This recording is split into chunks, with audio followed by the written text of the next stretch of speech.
I guess we need an intro. Let's go.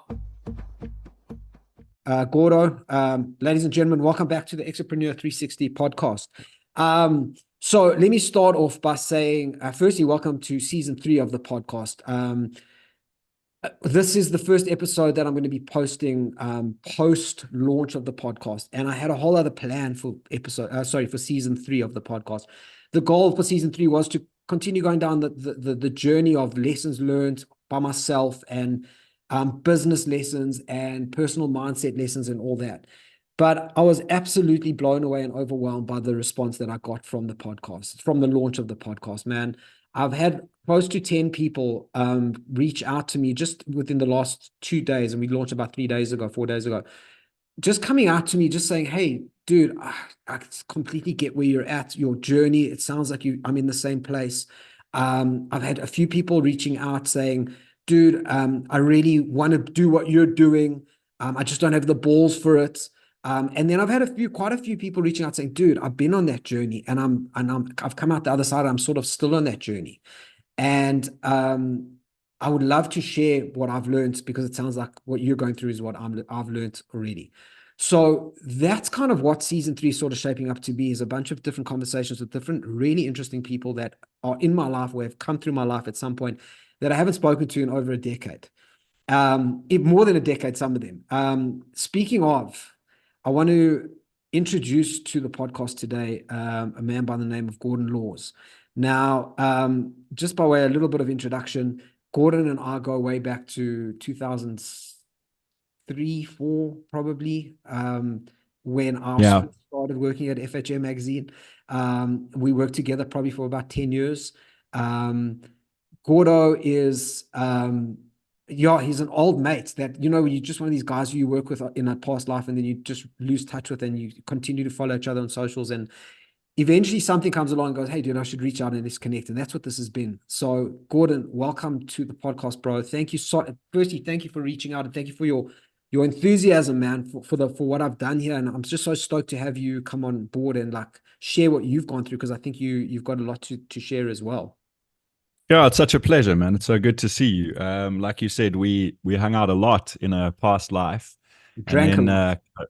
yeah, around about 20. Well, we also played some football, and Oh shit, yeah, we did. We did some good work. We made some good content. Yeah, but I mean, back in those days, we worked hard and we partied hard. I mean, we can get into the FHM era, what it was actually like, how perceptions have changed around that brand, in some cases very unfairly. I mean, I don't want to immediately go off on a tangent, but I don't think FHM has been crucified in the current political climate. But I think one of the very last things that happened after you and I had already left, but when the brand was on its way out, was there was a huge controversy involving 2 young staff members, and a whole lot of people came out of the woodwork circa 2014 in the brand's last year and said a whole bunch of shit about, it was in the beginning of wokeness, right at the beginning of wokeness, when it was just becoming a thing, and spoke about it like, my God, like, I feel ashamed of this thing you guys are describing, but that's not actually what it was. That's not what it was actually like. So it's been fairly misrepresented.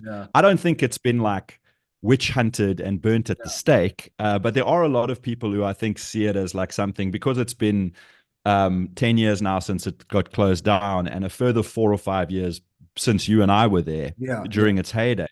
I think it's a lot of people who didn't know it at all, or only sort of people who knew it well, read it regularly, or were involved with it. But I think some people who had a peripheral understanding of it have come to think of it as something like a hustler magazine, or but the vast majority of the content we made was like very high quality. Like, you did the gadgets and the technology stuff.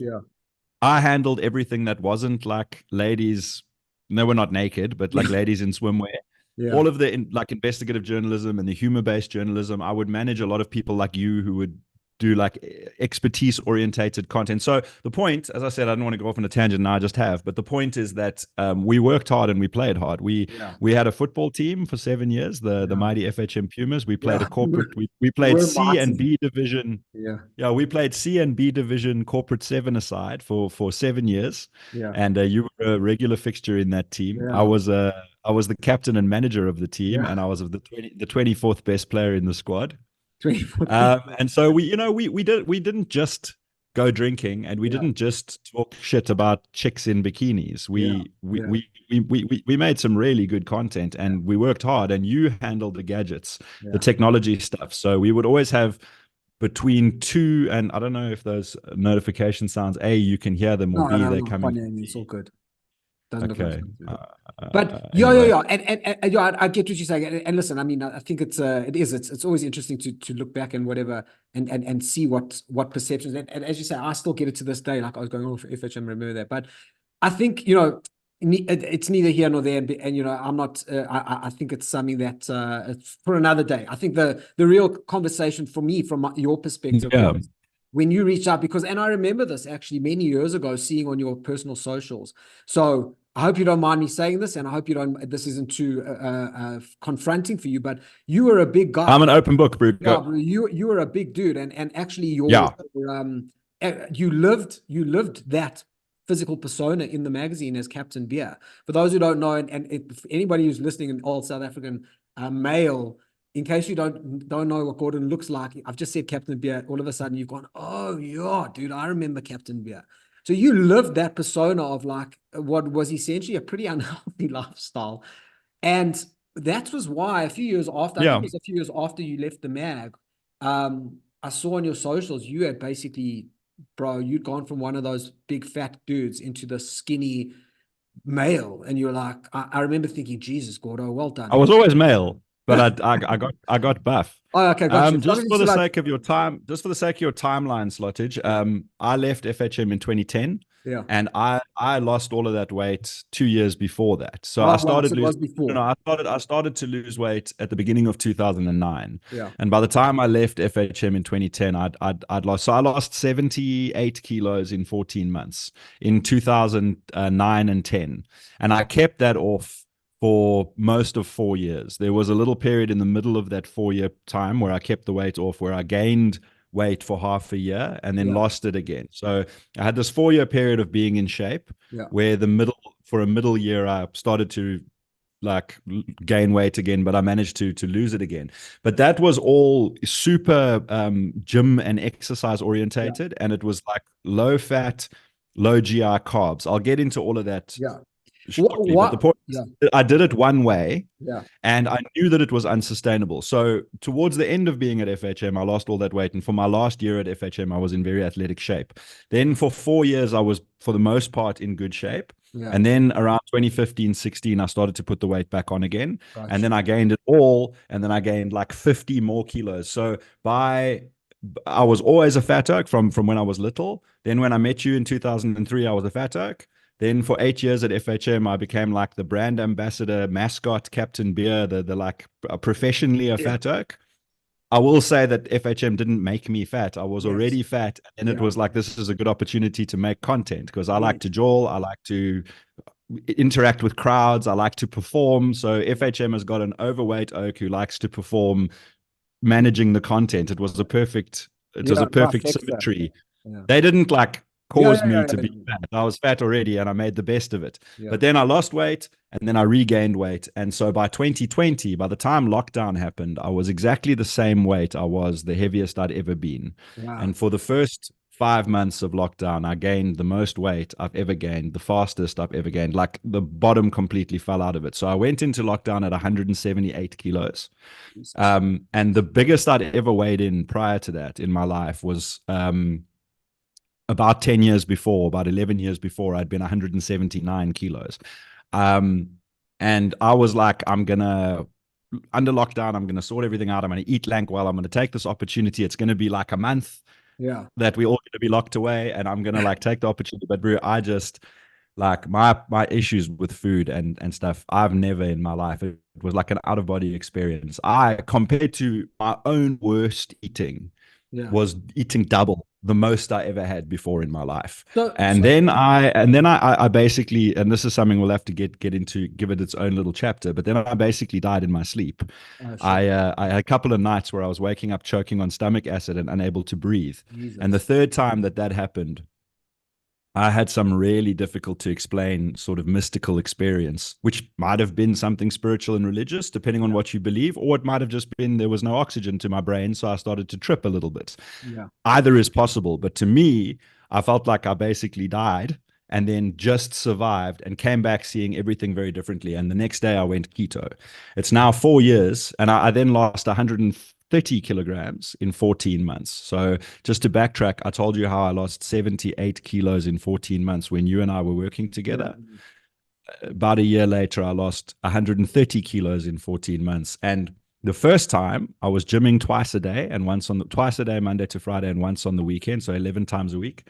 And the second time, I only started exercising once I'd lost half the weight because I was like bored. Yeah. And so totally different worlds. And the food that I eat this time is just I enjoy it so much. There's a lot of things I don't eat, but what I do eat, I thoroughly enjoy. I exercise because I like it. So I've lost a shitload of weight twice. Yeah. The second, and then regained it once. The second time, lost even more weight. Yeah. Was like even in almost twice as much, not quite, in the same amount of time. But it was much easier and a much more pleasant experience. And I'm so far having a much easier time sticking with it. So that's the timeline. Fat Bastard forever. Start working with you in 2003. Fat Bastard professionally. 2009 and 10, lose a whole bunch of weight. Keep it off for about 4 years. 2014, 2015, start to gain weight again. By 2020, much bigger than the biggest I've ever been. And by the time after 5 months of lockdown, I've gained like an extra 30 or 40 kilos on top of that. Yeah. And I'm like 210, 220. We'll never know because my scale wouldn't weigh me over 180 kilos. Like my scale max size out at 180 kilos, which is the weight that I went into lockdown at. And I then put on so much weight that like none of those clothes fit me. Yeah.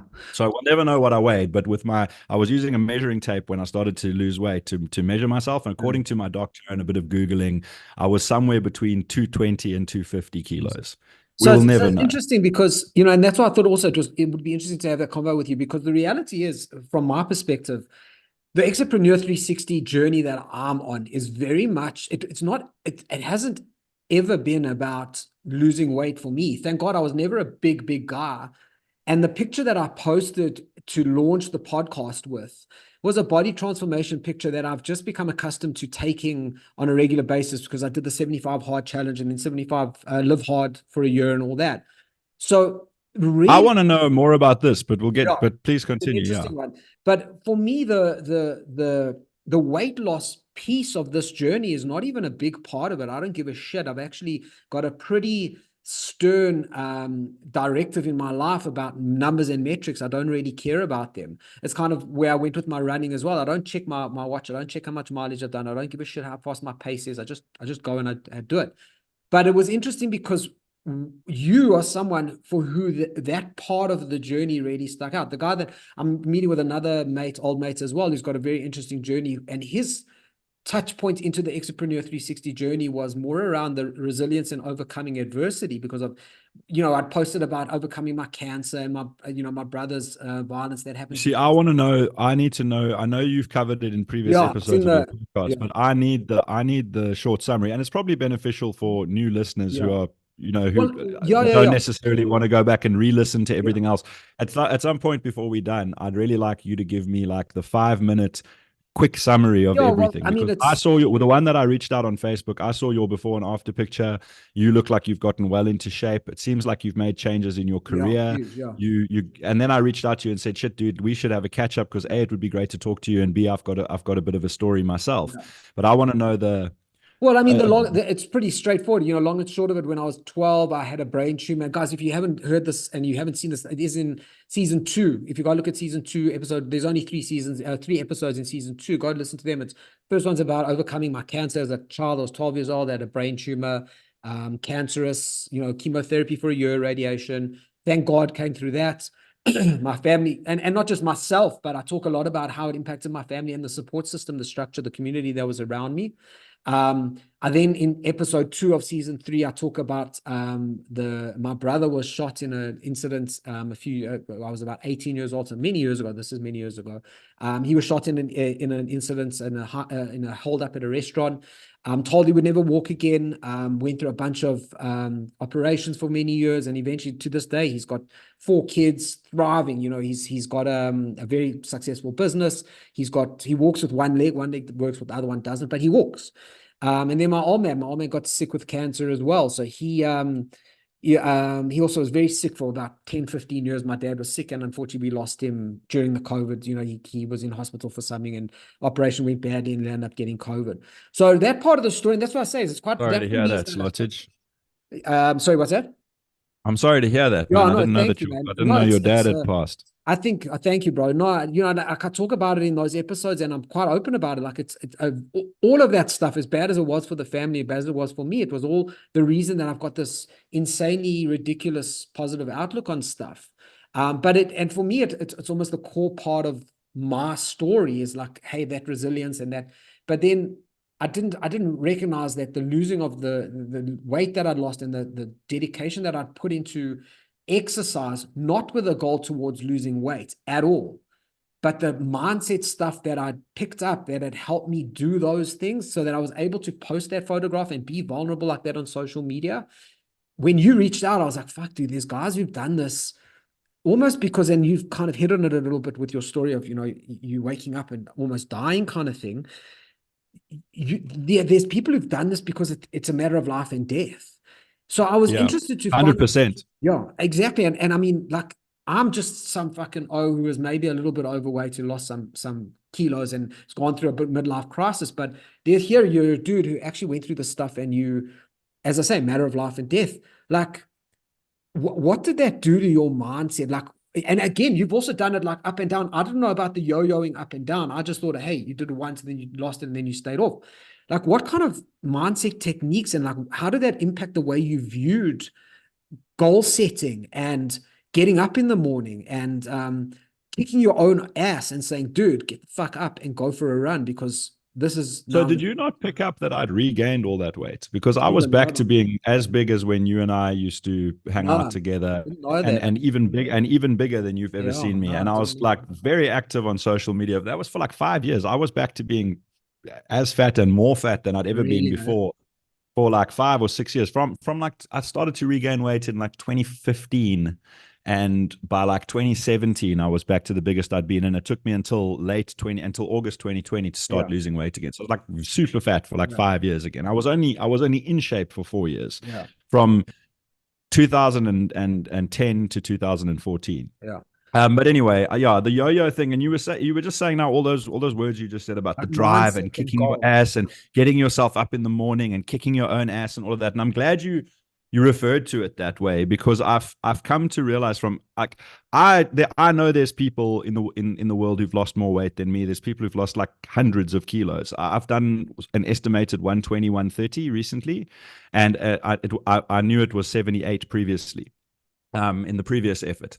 And when I was at the end of high school, I lost almost 50. It was 48.5 kilos I had to lose. And I celebrated hitting goal weight when I was in matric. I'd been a fat kid always, lost weight over about 9 months with a dietitian, and celebrated hitting goal weight by eating 2 pizzas. Do you remember you used to get Scooter's Pizza? They had like 2 large pizzas in a double box thing. And I celebrated reaching my diet goal by eating 2 adult pizzas. That was like, it was always doomed to fail. But you talked about kicking your own ass and getting it up in the morning. The first time, when it was all gym and all super Spartan energy, you know, death or success, I will succeed, very rah-rah, eating steamed chicken breasts and ostrich patties and steamed broccoli and brown rice and so-called good carbs, which is like saying, you know, hey, my brothers are, for the record, neither of my brothers are at all crackheads, but it's like saying my good friend or whoever, this is my brother or my husband or whatever, they're like a massive crackhead, but we give them the best possible crack. Like we buy a Colombian A-grade quality crack. stuff. It's the good crack. So, you know, don't worry about my alcoholic relative that's drinking themselves to death. We give them like fucking Moe only. So like good carbs. So I'm like eating exactly the wrong shit, thinking, and I'm going to gym twice a day, every day for years. For like, it took me a year and a half to sort of get to lose. It took me 14 months to hit goal weight. And then I continued losing weight to lose like another 10 kilos to get properly buff. And then I kept it all mostly off for like the next 4 years with a little wobble in the middle. So for like 5 or 6 years, my life was get up, go to gym, do my cardio without having eaten, fasted cardio, go to work. On the way home, gym again. Now I've eaten like 3 carb meals throughout the day, all of which are miserable and tasteless and just eating a whole of pre-prepared sadness. Then gym again in the evening on the way home, weights, and then home, and then once on the weekend get in the gym. So 11 times a week I'm going to gym. I'm going to gym like 1.5 times a day on average. Right. And pre-preparing Tupperwares of like totally tasteless food that's like I don't even realize that this cup, doing the carb rotation where you eat smaller amounts and then larger amounts. And some days I'm eating 1.5 cups of brown rice 3 times a day. Now that was like extreme discipline and extremely military. And I had this like death or success attitude. It was like army vibes, you will succeed. And I knew, I always refer to it as ice skating up Kilimanjaro. I always knew that the moment I stopped running on this uphill treadmill, I would just go straight down. I knew that I would get sick and I couldn't train because I had a cold. And like to keep my eating right for that week that I was off gym would be like the hardest thing in the world. If I didn't train, I felt like my diet would fall apart psychologically. If I didn't diet, I felt like my training would fall apart psychologically. But if I was doing both right, they made the other one like I had so much gym. So eating this cuck is okay. I'm enjoying it. This is what I love. Go gym. But is my lifestyle. That's a huge mindset thing and I mean, I guess I equate it a little bit to 75 hard, what you just said. And I bring that up because it's quite a big theme in the podcast in the early days of what I've been through is a 75 hard challenge. And it's Andy Frisella, one of the things that he discusses in it, he talks about what you've just said. He talks about 2 voices in our heads. We have a bitch voice and a boss voice. And like the bitch voice is wolves, and which one you feed, right? Exactly. Like the bitch voice is the one where the alarm goes off and you go, fuck, dude, I just don't feel like it today. I'm going to hit snooze. That's your bitch voice. And your boss voice is the one that goes, right, dude, the alarm's gone off. Get out of bed and go and do it. And I think you've just hit on that. What you had to keep telling yourself when you were eating that gruel was, I love this food. I love this food. Yeah, I love the punishments. I love the grind, the jogongs, and it's bullshit, Slot. Like, I'm sorry if you've gotten good results of it and you're like a firm believer in it. And I know that a lot of people, including myself for a long time, get great results with that sort of a mindset, discipline, like the 2 wolves, the boss voice, the bitch voice. But I, the second time, lost almost twice as much weight as fast. So it was like not quite double, but like it was 78 kilos and 130 kilos. So I don't know what the maths of that is, but it's about 1.5 to, almost not quite double, 1 2/3 as much weight in the same amount of time. And I literally sat on my ass the second time. It was COVID. You weren't allowed outside. It was proper lockdown. So what was it? Was it just proper eating? My whole body fit on a 2-seater couch, which I only got rid of when I moved to Cape Town, like 2 or 3 in 2021. This broken 2-seater couch that both my thighs touched an armrest, bro. I was 220 kilos at least. I couldn't exercise. Getting up the 1 step to my front door, I had to grab the security gate and pull myself up 1 step. I would go to further away grocery store. I had one a kilometer from my place in Douglasdale and another one 5 k's away. And I would go to the one 5 k's away because there were 4 steps that you had to go up. But it hurt my knees, dude. I couldn't exercise. I wasn't legally allowed to leave the house. And just standing up was like really, really hard work. We're talking like not an oak who's a bit fat and doesn't look as good as they looked in varsity and is worried about the long-term effects of being 10 or 15 kilos overweight. Dude, I was starting to struggle to walk. And I lost, the weight just fell off me. I stopped eating carbs and sugar and I started eating at meal times. Now, I'm not saying that everybody now must go keto and that everybody's got a problem with any and all carbohydrates, because it could be a 4-hour podcast of its own. Insulin is bad for everybody. Your body needs to make insulin in order to use carbs and sugar. Everybody's body needs to make insulin or they can't use carbs and sugar. Your body will deploy insulin when it detects carbs and sugar. But some people's bodies create an appropriate amount and other people's bodies create much more insulin. And some people's bodies are good at then getting rid of the insulin once it's in the body, and other people's bodies struggle to get rid of the insulin. Insulin, if anyone watches Rick and Morty, is like a Meeseeks. It can only die once it's fulfilled its task. That'll make no sense to some people, and people who are fans of Rick and Morty will know exactly what I'm talking about. Insulin wants to break down carbohydrates so that it itself can be broken down and go away. So if now there's insulin in your body and the carbohydrate, it's got nothing to do, it screams for more carbohydrates. So the same way some people are lactose tolerant, like me, I can eat only cheese. I have a tattoo on my leg of cheese because like it's part of what saved my life. I eat cheese every day. I have the best, dude. I eat the best food ever. Like I eat fully keto. But the point is not now everyone either has the choice between keto or failure. Some people can handle carbohydrates the way some people can handle lactose, and some people absolutely cannot. Yeah. What we are faced with, though, as a society is that 100% of us in a Western society, you can argue South Africa is not necessarily a Western society, but we eat a Western diet. Yeah. 100% of people eating a Western diet are eating an unnatural diet.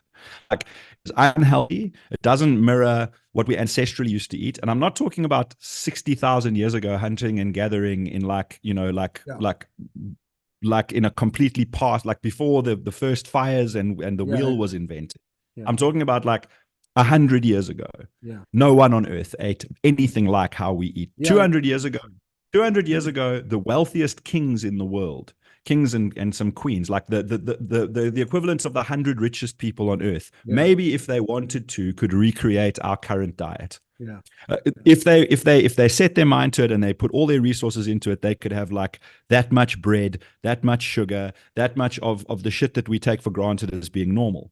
And 300 years ago in the 1700s, not even God could have eaten a diet as far removed with the technology. You couldn't get shit from this part of the world and mix it with shit from that part of the world and make something that is as far away. And I'm not talking about only like morbidly obese people in like America drinking 4-liter 7-Up sugar drinks and whole pizzas and chasing them with chocolate eclairs. I mean, an ordinary person.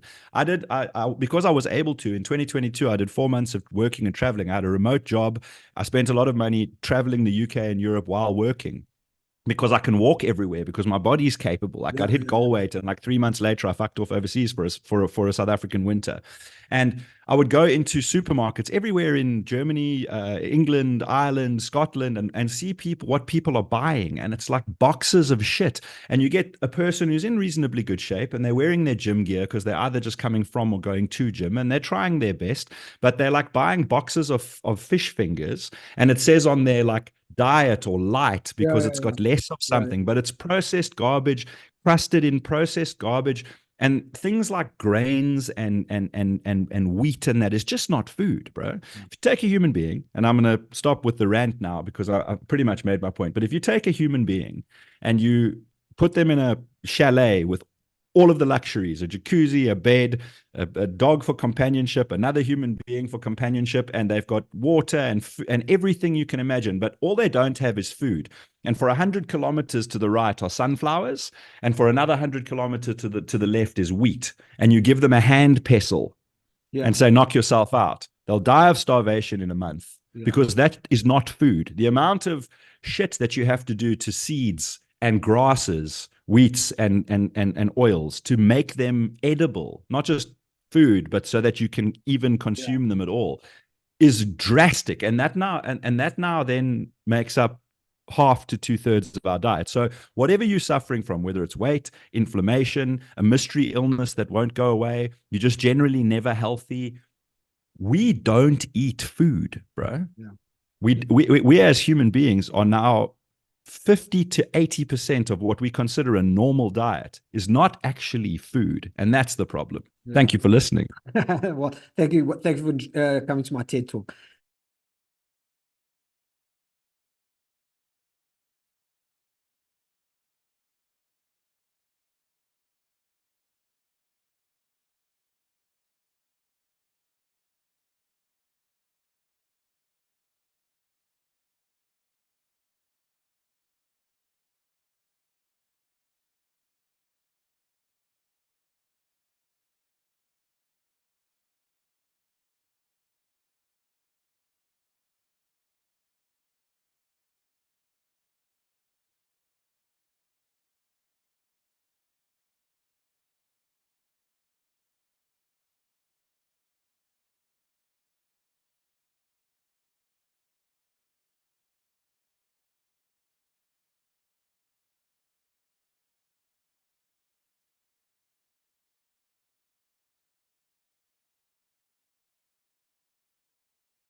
So, Gord, one thing I want to do, one of the other themes that's really big for me in this Extrapreneur 360 podcast and of my journey over the last 2 years is community and having people around you, family, friends, support system.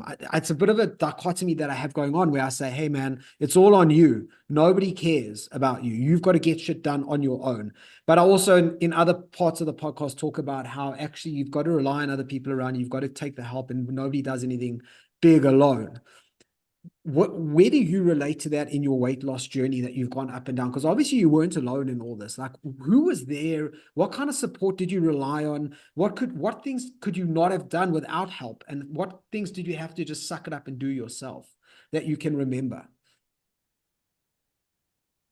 Oh, it's interesting that you call it a dichotomy because it kind of is. It's like I've been working a lot with overweight people. The first time I lost weight, we went into all that. And this most recent time, we went into all of it. Both times I'd have people reach out to me. And both times I was quite in the public eye, more so the first time because of FHM. But also I'm not by any means famous, but I do some podcasting with Gareth Cliff and people know me from that. I've been involved in the music scene. I always say that being famous is profitable. So I'm just well known enough for it to be irritating. But a lot of people are aware of this and they're watching and they come to me for assistance. And I always say to people, like, I help people. I've had some people have some amazing results. I've seen some people lose. I've got a guy who's lost 66 kilos. His total that he had to lose is more than that, but he put almost all of them back on again. So this heartbreak and this roller coaster where, you can help people and they go and they lose 66 kilos of 130 they need to lose. But you can't make them and so it's both, exactly like you say, it's both. Only you can do it. No, you can have you can have me and the 9 other most experienced people, because one of the points I was going to get to, we had a technical issue and we had to take a little break. Your editing might have made it look like that wasn't the case, but I was finishing up my story about how we're surrounded by, our diet that we eat isn't food. Yeah. And the consequences of that are not just overweight people. Some people never have a weight problem, but they're sickly in some way or another their whole life. Like, you're constantly tempted by, it's like alcoholics being offered drinks all the time, and then there's billboards saying you should drink. And not just that it's okay to drink, you should have a drink and try this drink, but like, you need to drink in order to survive. We feel like we got to go to the supermarket and eat whatever shit is there. Like, only you can make those choices for yourself. Only you can avoid the temptation. But having a blueprint and a map and someone to show you what because there's so much bullshit out there, Slot. Like, there's so much bullshit. Like, for every scientist on YouTube with an actual PhD who will show you the science of why what you're doing will never work, there's another person also with a PhD, also from a university, who says there's 1,000 peer review studies. Like, we have so much information at our disposal, and it's so conflicting that, like, just to sift through it is very difficult. So to answer your question, I felt like I was dying in the night. It's happened a few times. I realized, like, this is it. Like, this thing was always going to kill me, and now it's happening. And I just woke up the one day with this understanding that trying to do what I did before the hard way with all the gym and the miserable food, I've tried to, after that fell apart, I've tried to restart that at least a dozen times, maybe 25 times. I've started that diet again and gotten somewhere from 2 weeks to 2 months into it, and then it falls apart. And I was just like, I had some understanding, which is a whole nother episode about spirituality and stuff, which I believe comes from a higher power. I had some understanding that the way I did it before wasn't going to work, and that there's other ways. I call it the old Pretoria road. Just because you once with your donkey cart got to Pretoria on the old Pretoria road, so that's how you get to Pretoria. You've done it before. It was a hard several-day journey. You nearly starved. You got attacked by bandits. Your wagon broke down a few times, but in the end, you got to Pretoria on the old Pretoria road with your donkey cart and your donkey. But it's 10 years later. That road is in worse condition. Your donkey is older. You've got one now broken wheel on your wagon. And every time you try, you don't get there. You think it's your own fault. You might not be aware that just 10 kilometers behind you is now the N1, and O's have got Teslas. There's other ways. So I had a friend of mine that sort of guy, he had lost a bunch of weight, not as much. He was 30 odd kilos. He'd lost doing keto, and he had said to me, I'll teach you the basics, and he talked me through it. It was COVID, so there was nothing to do except sit at home and watch YouTube. I found a really good cooking channel, an O called Headbanger's Kitchen. I had my best friend Janine She was in Dubai, but everyone was on lockdown, and she was every day we were talking to each other, and I was giving her my results. I was measuring myself because my scale couldn't weigh me. So I had a person who really cared and was genuinely interested, and a couple of close friends who I was like talking to about it. I had, as I said, I had a mate who had been ketoing for a year or two and was like talked me through the basics. And I had some really interesting YouTube channels off the top of my head. Headbangers Kitchen, really fun and good content with great recipes for keto, because that's how I did it. And yeah, so it's both, man. You need information that you can kind of rely on. Like I said, I'm not trying to convert everyone to keto. I've lost a lot of weight doing the opposite of keto before, doing low fat, high amounts of low GI carbs. I was going to say high carbs, but high eating carbs, but low GI carbs with low fat. I've lost a lot of weight that way, exercising plenty. And I've lost more weight faster, eating no carbs whatsoever and eating high fat food, sitting on my ass, and then starting to exercise because I enjoy it. So there are a lot of ways to do it, but you need like mentors, because there's just so much, dude, it's overwhelming. And like the point that I made before about how we're surrounded by non-food and misinformation, like we as adult educated people with businesses and families and children and cars and degrees and whatever don't know what's in food. Yeah. I'm not criticizing anybody. I was the same. I nearly died from it. I've suffered from it my whole life. I'm now about to turn 43. I was 39 when I started finding out what food is, what's in things, and like what it's made of and what people and animals eat, and like what's available in nature and what's bred by humans and GMO'd by humans and combined from ingredients. Like you take 6 things that are not food and combine them in the right way, add water and bake it, and it becomes kind of food. Like we have so much misinformation out there. So, you got a mentor is very important. A source of information you can trust is important. People that are like interested in your journey and want the best for you and supporting you is important. But in the end, you walk the road alone. You can have cheerleaders. It's like going and supporting your relative at the comrades. Yeah. Being on the side of the road with an Oros and going, go Steve, go Steve. That's going to get you through. That's going to get you through when you're thinking of giving up. But they're not going to jump on the road and run for you. Yeah. They're not going to lift your legs. You can do this on your own with no help,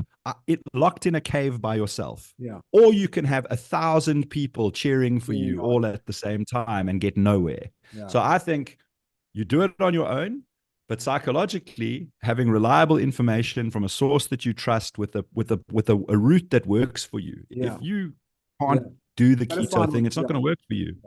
Yeah, if you can't do the gym all the time, it's not going to work for you. If you hate gymming, you might lose weight for 6 months or a year or 2 years or even 4 years. But eventually, you're going to go, fuck it, I'm not going into that place that smells of formaldehyde where butts leave their weights lying around and there's just dickheads everywhere and I've got to deal with traffic. Like you either have to find a method that works for you, that you love and you can live with, and that makes sense. You're not just doing something because some professional, some advisor is saying you must do this. And when you want to know why, they either don't know or say, just don't ask questions, just eat just this and not that.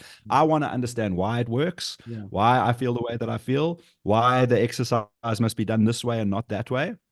So yeah, I mean, I can ramble. Yeah, that's awesome. I know we're short of time. And as I say, like it's such a big theme of the podcast for me is that idea of support and community and help around you. I think you've really beautifully summed it up in a really great, succinct way.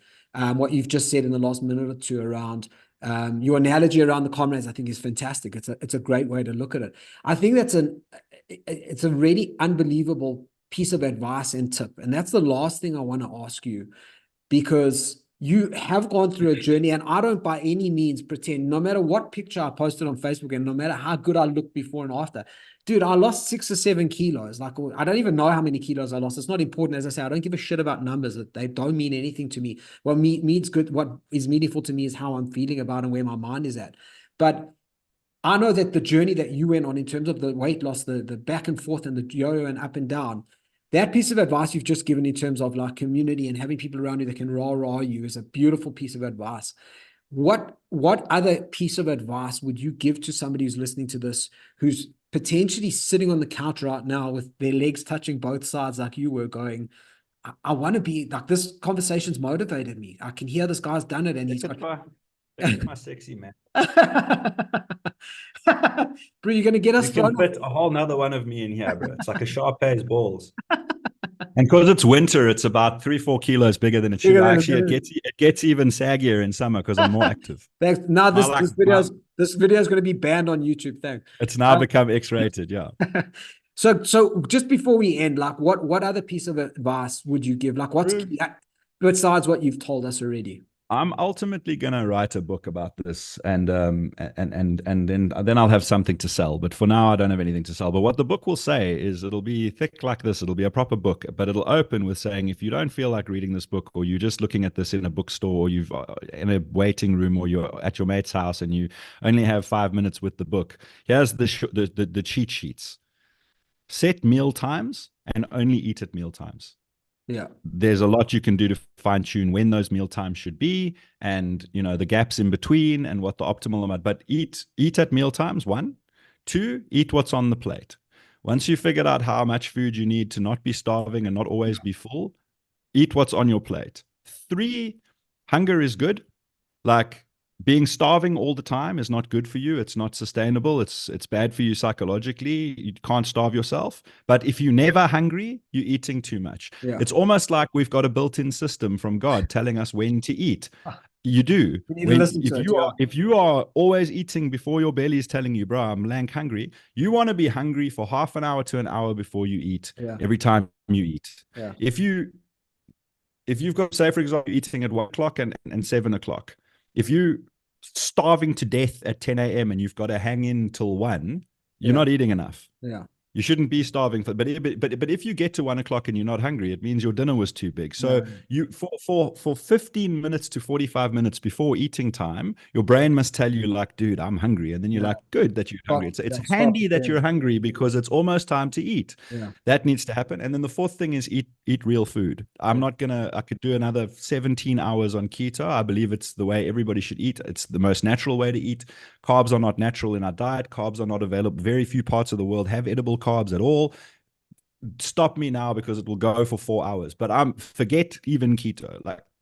Forget about that. Eat fruit, eat carby vegetables, eat whatever you want, but eat whole food. You can take whole ingredients that are everything that you start with is food, and you can, in your own kitchen, combine it. You can grind it, you can mince it, you can blend it, you can do what you want with it, and deassemble and reassemble it, but you must buy it whole. Everything you start with must be whole food. So it's 4 things. Eat at meal times, eat what's on the plate, hunger is good in moderation, and eat whole ingredients. Make sure everything you put in the food is food. Beautiful. That's it. That's all you need. And you can fill in those gaps with whatever you want. Another thing I want to add is that to people who think they can't, like, I always thought something was wrong with me. Even when I was in shape before and I was exercising all the time, I knew I was fighting some demon. There's some voice that's been there since I'm little. It's always making me overeat. And I know that I might be fine for now. I'm like a alcoholic or a drug addict in recovery, going, just for today, I can be strong enough. But this demon, every time I'm at a braai and I'm eating my little Tupperware of shitty food, I'm wishing I was eating what everyone else is eating. Something's wrong with me. I'm not the same as other people. I can't stop eating when I'm full. In fact, the more full I am, the less I can stop eating. There might not be something wrong with you.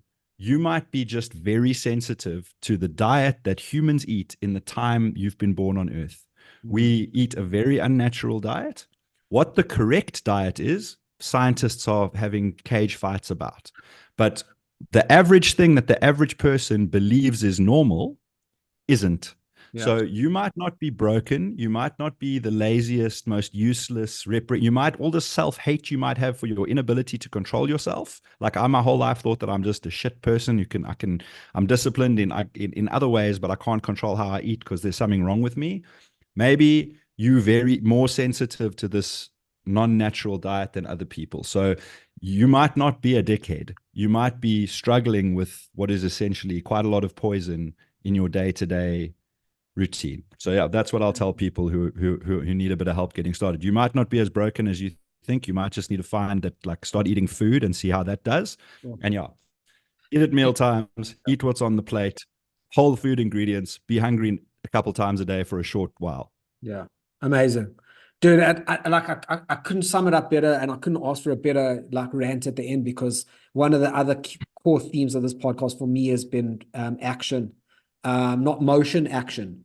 and practical advice. And I want people to walk away from an episode of this going, fuck, I now know what I need to do. And I think you've summed it up really beautifully. Dude, thank you so much for doing this. Before we go, such a pleasure, Slot. Please give a rant. Where can guys find you? Where can people follow you? You said you're working on a podcast at the moment. You've got a book coming out one day. Yeah, bro. I also want to say I'm proud of you. I'm glad that you've done this. I'm glad that you've found some positivity in what sounds like a series of very difficult events. This thing that happened to me with the near-death experience and all the blah blah blah, not only has manifested in a physical change. I feel very differently about a lot of things. For example, I stopped drinking because initially it was just not allowed on keto. I was like, look, I got to lose a bunch of weight and I'll drink again later. It was lockdown. Alcohol was banned already. So I was like, it was a perfect, I couldn't get alcohol. I was happy to not drink because I'm not really like a oak that has to drink. I hadn't drank for a few weeks and I was like, cool, well, this is fine. But I then continued not drinking because I wanted to change things about my life. I then realized that like my calling is to make children's books, and I've published 2 of them. You can check them out at turtlebirdbooks.com. I've got more on the way. I'm trying to transition my sort of work life away from media and marketing and advertising, which I still do to pay the bills, into like talking, which I've always done as a semi-paid hobby as a voice artist and as one of Gareth Cliff's co-hosts and a person who does a podcast. So I started a podcast in 2020 about getting my shit together called Trying Harder. I did 4 episodes, but that was when I was in a downward spiral. So I was talking about wanting to get my shit together, but doing the opposite. So I put that on pause. I'm in the process of setting that up again. So the Trying Harder podcast will be available soon. If you've got kids or anyone you know has got kids, I've got a little startup making kids books called turtlebirdbooks.com. You can find them there. They're available worldwide and in South Africa. I'm not really here to sell those, but they are cool and it is a great passion of mine. So check that out. And yeah, man, we must just do another chat on or off camera. We must have, there's plenty more to catch up on. No, we can dude, talk about I'm work, stoked we can talk about. Yeah, I'm stoked to have reconnected with you. Like, this is one of the beauties of this podcast for me has been bringing these past relationships out of the woodwork and saying, hey, you guys are mates and you should reconnect with each other. So I've loved having you, loved chatting. And as you say, we must chat again. And by the way, all of these links and all of this information that Gord is sharing below, you mentioned some very cool YouTube channels. I'm going to ask you to send me everything, bro. I'll put it down in the. Oh shit! I have I have an Instagram profile where I post pictures of what I eat. People always ask for it. I do it every time I want to quit. And I'm like, I'm so sick of posting pictures of what I eat for like a couple of years now. Somebody messages me to say, dude, I've lost 30 kilos from following you. And it really helps. I even quit the page once and I wrote a thing saying, guys, you can see 2 years of what I've been eating. It's all here. And then somebody was like, please no, it keeps me accountable. So hippo mode. Hippo_mode. And if you scroll back far enough in hippo mode, you'll see me at like 180 kilos trying to start gym again. So yeah, hippo_mode. I just post pictures of what I eat. It's mindless, but it's you can see exactly what I eat. It's no more mindless than any current influencer on Instagram or Facebook. So it seems to help people, dude, and it keeps me accountable as well. So yeah. So accountability is that we never discussed. So maybe we can do another episode at some stage about that because I think that's such an important one. But dude, again, thank you so much for taking the time. And we'll chat again soon. Such a pleasure, my bro. I'll speak to you soon.